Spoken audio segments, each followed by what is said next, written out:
அந்த அந்த மாரி ஃபாரின் டைரக்ட் இன்வெஸ்ட்மென்ட்டுங்கிறது எந்த நாடுகளுக்கு சர்ப்ளஸா பணம் இருக்கோ, அந்த நாட்டுல முதலீடு ஃபர்தரா பண்றதுக்கு அவங்கிட்ட பாப்புலேஷன் இல்ல.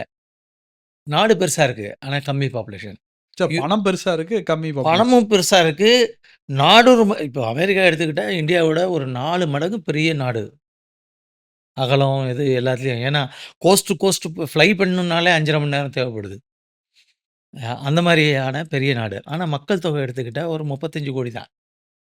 அந்த நாட்டுல இருக்கிற துப்பாக்கி உடைய எண்ணிக்கை 39,00,00,000. அன்றாட வாழ்க்கைய பாதிக்கிற விஷயத்துல அது ஸோ இந்த ஃபாரின் டைரக்ட் இன்வெஸ்ட்மெண்ட்டுங்கிறது எல்லாமே வளர்ந்த நாடுகள். கையில நெறைய காசு இருக்கு. ஆனா அவங்க நாட்டுல அந்த காச போட்டு ஈல்டு வருமானத்த பெருக்க முடியல.